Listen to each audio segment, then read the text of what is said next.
ni namna gani tumejiandaa na maswali ya kaburini. Hii ndo unwani ya hotuba yetu ya leo. Kwa kujiandaa na maswali tutakayoulizwa kaburini, hili ni jambo la lazima, kwa sababu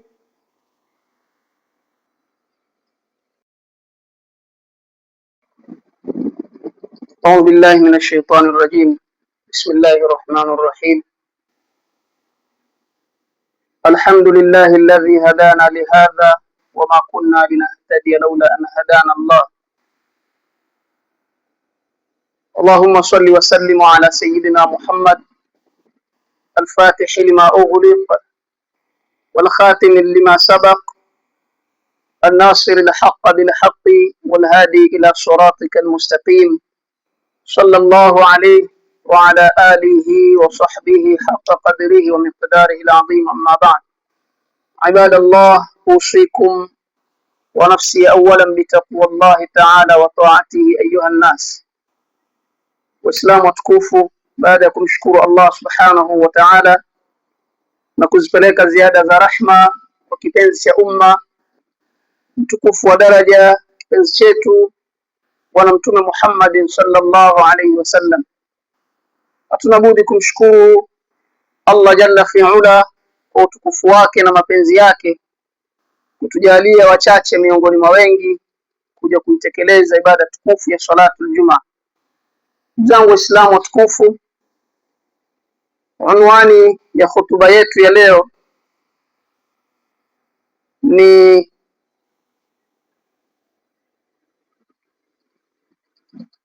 namna gani tumejiandaa na maswali ya kaburini. Hii ndo unwani ya hotuba yetu ya leo. Kwa kujiandaa na maswali tutakayoulizwa kaburini, hili ni jambo la lazima, kwa sababu ulazima unaanzia kwenye sisi kufa katika hii dunia, kwamba sote sisi tutakufa. Sote sisi tutakufa, na kama tutakufa, Mwenyezi Mungu Subhanahu wa Ta'ala kutuumba tu hivi hivi atuache bure. Kuna maneno matukufu yanasema ya bana Adam, ewe mwana Adam, ma min yawmin jadidin, hakuna siku yoyote mpya, siku yoyote inayoingia, illa wal ardu yukhatibuka, isipokuwa siku ile inapoanza tu ardhi inakuzungumzia wewe mwanadamu, inakuzungumzisha ama inakusemesha. Ma min yawmin jadidin illa wal ardu yukhatibuka, haianzi siku mpya isipokuwa siku hiyo inakuzungumzisha wewe ardhi. Ya bana Adam, ardhi inasema ewe mwana Adam,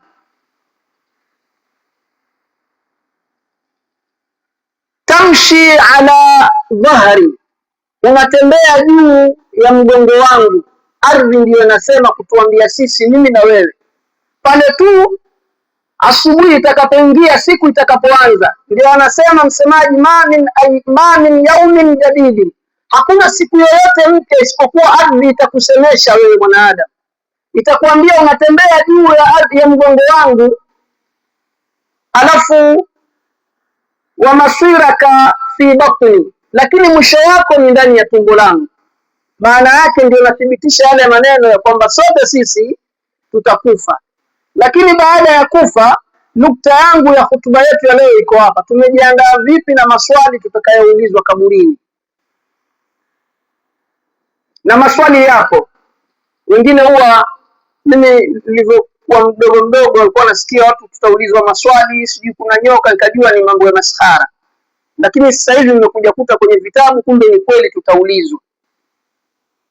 na maswali tutakayoulizwa si magumu.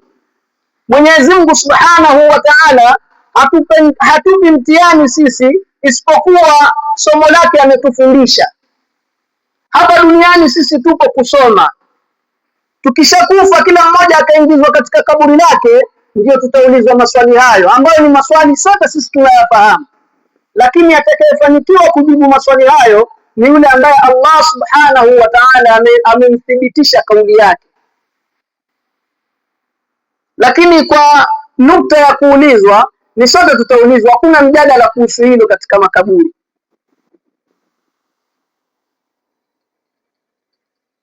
Mwenyezi Mungu Subhanahu wa Ta'ala, suratu Ibrahim, sura ya 14 katika mpangilio wa mashaf, sura zote 114, sura ya 14 suratu Ibrahim, sura aya ya 27. Mwenyezi Mungu Subhanahu wa Ta'ala anatuthibitishia kwamba sisi tutaulizwa katika makaburi.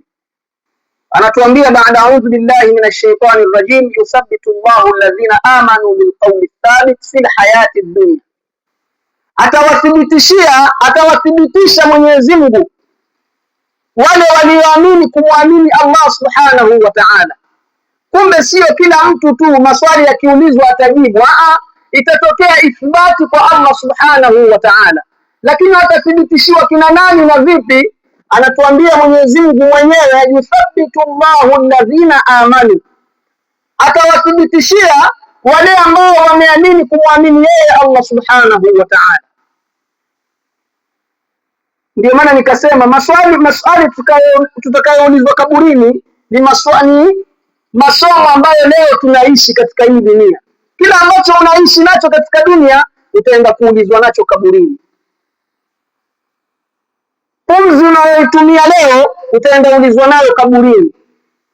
Nguvu ulizokuwa nazo unazozitumia leo unazitumia kwenye nini? Utaulizwa kaburini. Kuna maswali ya munkar na nakiri haya mbali ambayo ni kaburini.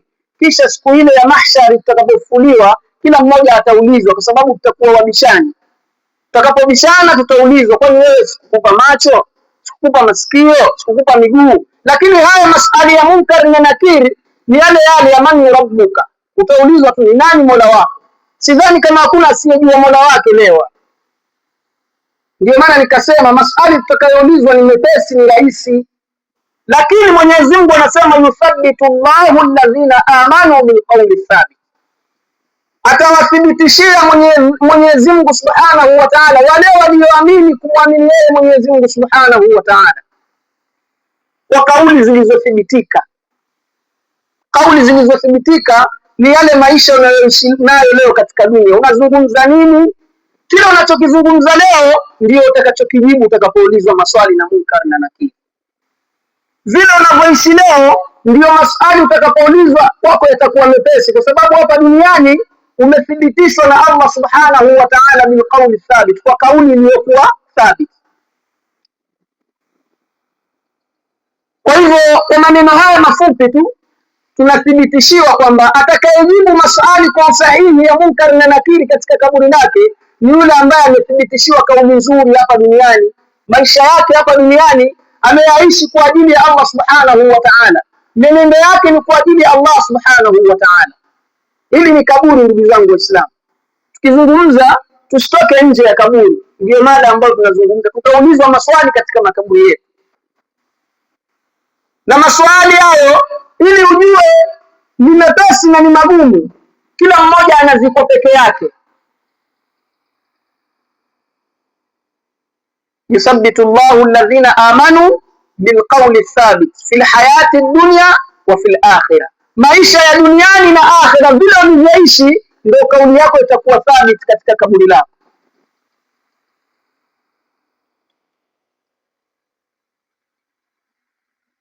Anasema Allah Subhanahu wa Ta'ala kwamba hakutuletea sisi hakutaka Allah Subhanahu wa Ta'ala kutuadhibu sisi siku ya kiyama au katika makaburi yetu, isipokuwa atatuletea wajumbe, atatuletea mitume. Mitume wameletwa